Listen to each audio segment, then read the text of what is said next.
So without further ado, I'd like to open the floor now and ask for any questions. And I have the first one, gentleman in the white shirt with your hand in the air. Please go ahead.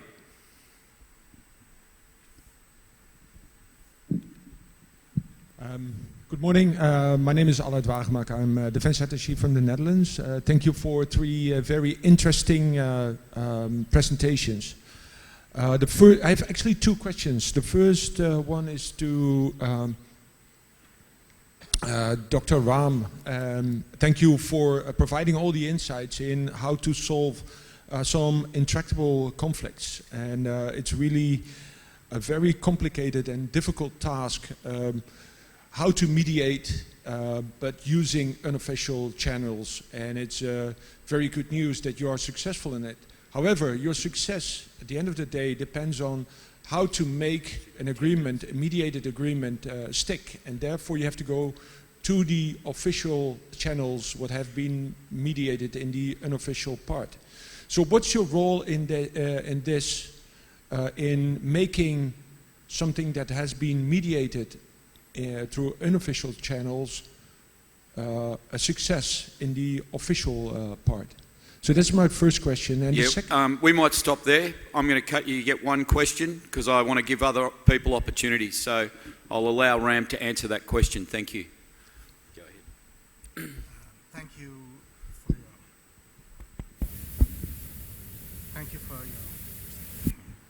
Thank you for your question. I think we are clear that one is, I wouldn't say we have been successful, we are making efforts, but it's important in the work we do to keep everybody briefed, security people, diplomats and others. So the way we take whatever work we're doing and officialize it is by constantly being in touch with all of the relevant actors in a process to make sure that what we are doing is doesn't contradict and is in synchronicity with what others are doing. So it gets into a process in a sort of organic way is how we try to make it happen.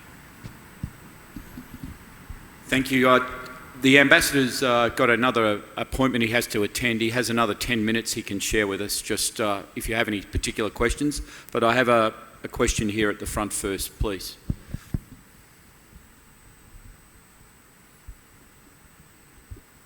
I'd like to address my question to the Chinese ambassador.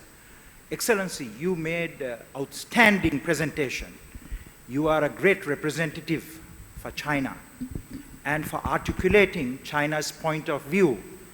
But I want to set the historical record correctly. As a student of Chinese history, I want to share with you that this country was invaded 17 times from India, 3 times from the European colonists, and once from the Chinese. Cheng He, during the Ming period, made 7 expeditions, of which all his expeditions to Sri Lanka, he was very benevolent. But there was one expedition where he took my king away, the king of Kotte, Veera Alakeswara. If you do not believe me, there is a very important granite piece of stone that was recovered from Gaul, which is now in the National Museum. It is written in Chinese, in Persian, and in Tamil. And in that, Cheng He gives a description why he took that king captive from Kotte to China. It is because, Cheng He says, the king did not honor the law of the Buddha. And of course, Cheng He's intention was to present the king to the emperor and to behead the king. But the king, fortunately, became blind during the voyage to China.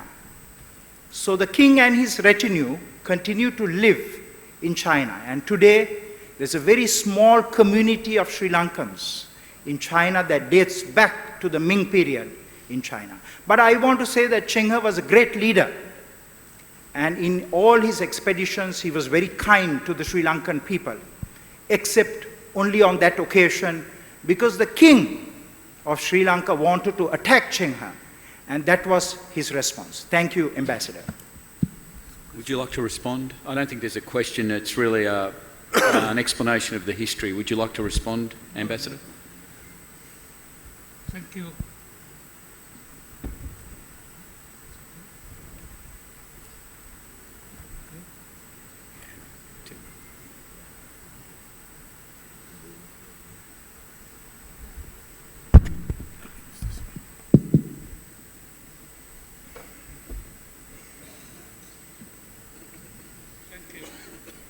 Thank you for your historical information.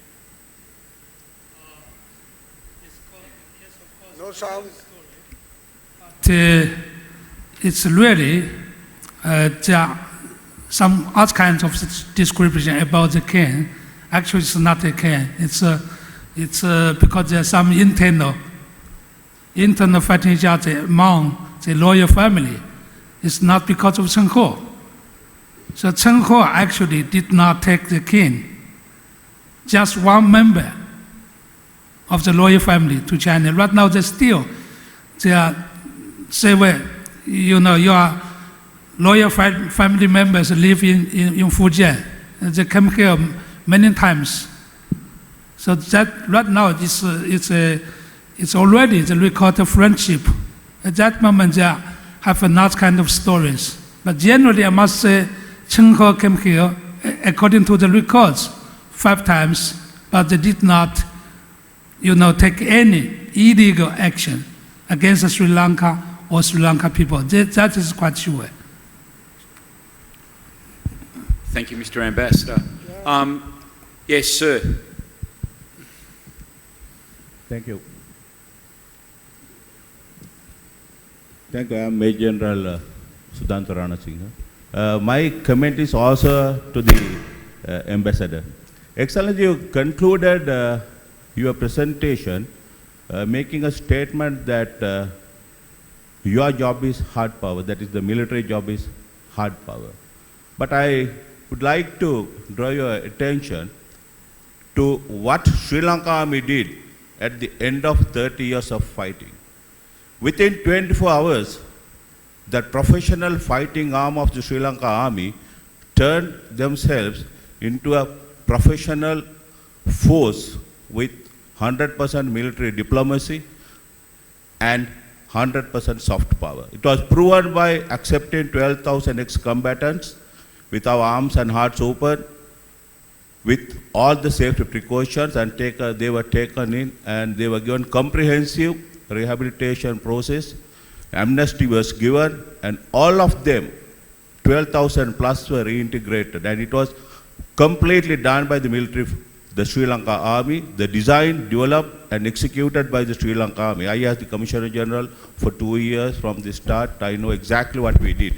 And all those components what we have been discussing from last morning till now, everything was executed by the government forces, which converted themselves within 24 hours from a very professional fighting arm into a 100% professional force of military diplomacy and a soft power. And I think the Sri Lanka Army has proven that Army is also a very good force to explain or to show the world that Sri Lanka Army has shown the world that we are a very good professional force on the soft power and the military diplomacy. Thank you. Thank you so much. I think this is a philosophy and a logical question because, you know, we are, at least I'm not saying military forces is totally belong to the hard power. Because, you know, this is just in a macro vision.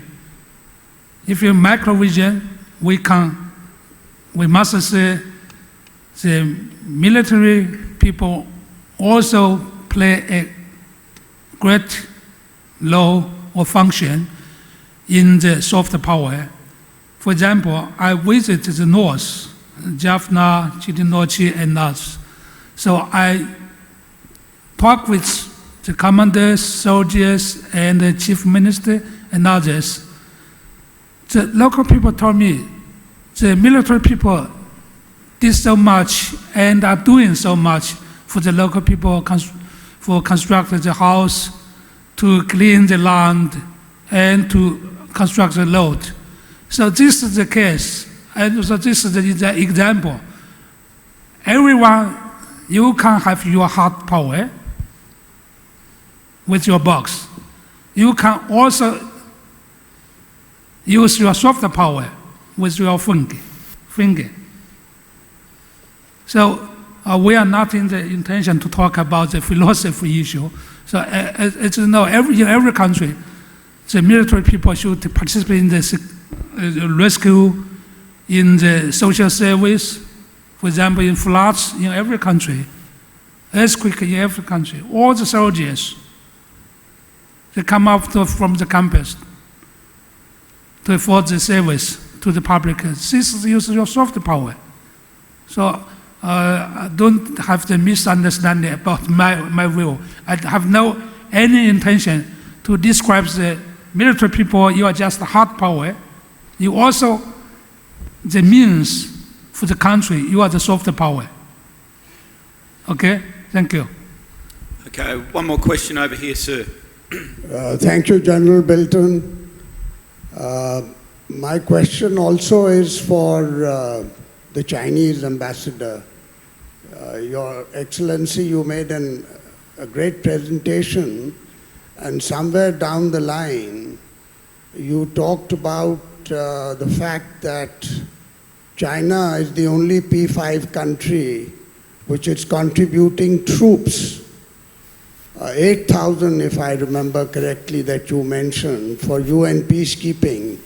I am so glad that you focused on UN peacekeeping, because yesterday there were some comments not very appreciative of UN peacekeeping, but for UN peacekeepers, the world would be a far more dangerous and a difficult place. But coming back to Chinese contribution, my question is that your troop contribution does not include combat soldiers.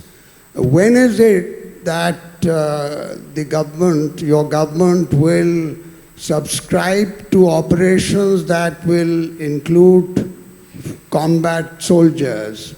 I was in Mongolia last year, and a Chinese scholar mentioned to me that the reason, and I'm not saying that this is a fact or otherwise, a Chinese scholar attending a peacekeeping conference in Ulaanbaatar mentioned to me that one reason he thinks why the Chinese government is reluctant to put combat soldiers is because of its one-child policy. Now, I'm not sure whether that is factually correct. And if I might sneak in one smaller question that relates to the multilateral Asian defense diplomacy that China has advocated through the SCO, the Shanghai Cooperation Organization. If you can throw some light on that. Thank you, Ambassador.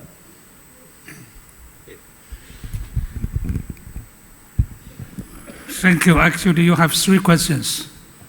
The first one is about the contribution from the Chinese government and Chinese military to the peacekeeping. I'm sure China is always one of the biggest contribution to the peacekeeping. Of course, you know this is a comprehensive analysis.